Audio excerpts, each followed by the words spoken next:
Mamacan.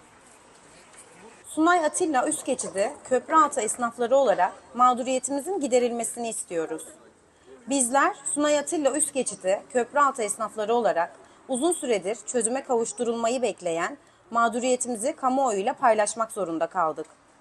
Seçim dönemi öncesinde bizlere mağdur edilmeyeceğimiz yönünde verilen sözler tutulmamış, yetkililerden beklediğimiz çözüm adımları atılmamıştır. Seçim sürecinde CHP'li Tarsus Belediye Başkanı Ali Boltaç, esnafların mağdur edilmeyeceği yönünde bizlere güvence vermiştir. Ancak bugün geldiğimiz noktada büyük bir belirsizlik içerisindeyiz. Eşyalarımızı nereye koyacağımızı, iş yerimizi nasıl koruyacağımızı bilmiyoruz. Taleplerimiz yok sayılıyor. Bizlere alternatif olarak 10 farklı yer önerildiği söylenmiş. Ancak bu önerilerin hiçbirine onay verilmemiştir. Özellikle Rauf Denktaş Parkı'nda geçici konteyner alanı tahsis edilmesi yönündeki talebimiz reddedilmiştir. Ulaştırma Bakanlığı'nın demiryolu projesi nedeniyle bölgede bazı düzenlemeler yapılacağını biliyoruz. Ancak biz esnaflar için hala somut bir çözüm üretilmemiştir. Yasal haklarımızı kullanacağız. Köprünün yıkılmasıyla ilgili belgeler arasında çelişkiler bulunmakta ve konuyla ilgili yürütmeyi durdurma hakkımız bulunmaktadır. Ancak CHP'li Tarsus Belediye Başkanı Ali Boltaç, meclis toplantısında bizlere sözde yer gösterdiğini belirtse de somut bir çözüm sunulmamıştır. Bizi tahliyeye zorluyorlar. Yetkililer bizlere çözüm sunmak yerine kendi imkanlarımızla tahliyeye zorlamaktadır. Hiçbir destek sağlanmadan esnafların kendi başlarına bu yükün altına girmesi büyük bir mağduriyet oluşturacaktır.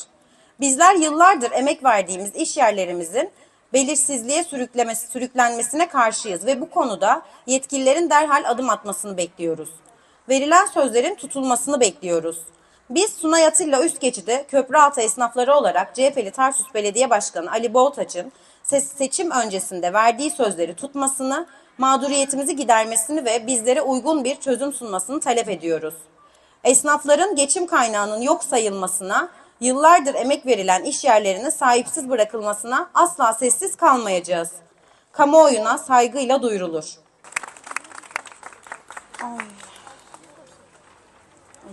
Normalde seçimden önce buraya gelip kardeşlerimize belirli sözler verilmiş olmasına rağmen kardeşlerimize herhangi verilen söz yerine getirilmemiş. Kardeşlerimize bu yardımlar yapılmazsa, onlara bir yer tahsis edilmezse gerçekten çok büyük sıkıntılar ve çok büyük eziyetler çekecekler. Birçoğu şu anda evine ekmek götürmekte dahi zorlanıyor şu anda. Çünkü bu tren yolunun yapılmış olması büyük bir mağduriyet oluşturmuş onlar için. Eğer dükkanları buradan kaldırılırsa bu çok daha büyük bir mağduriyet oluşturacak.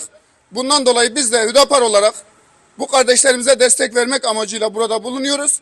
Ve sonuna kadar da kendilerine destek vereceğiz. Yani bunun için biz devlet demir yollarıyla görüştük. Kaymakamımızla görüştük.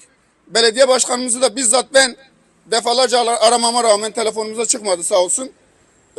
Eğer çıkmış olsaydı biz bu gereken izahatı yapacaktık. Bundan dolayı istiyoruz ki bizim bu kardeşlerimiz mağdur edilmesin. Çünkü bunların çoluk çocuklarıyla beraber yaklaşık yani 300'ün üzerinde insan buradan besleniyor. İstiyoruz ki kardeşlerimiz bu şekilde mağdur edilmesin. Çok yandım, çok sıcakladım ya.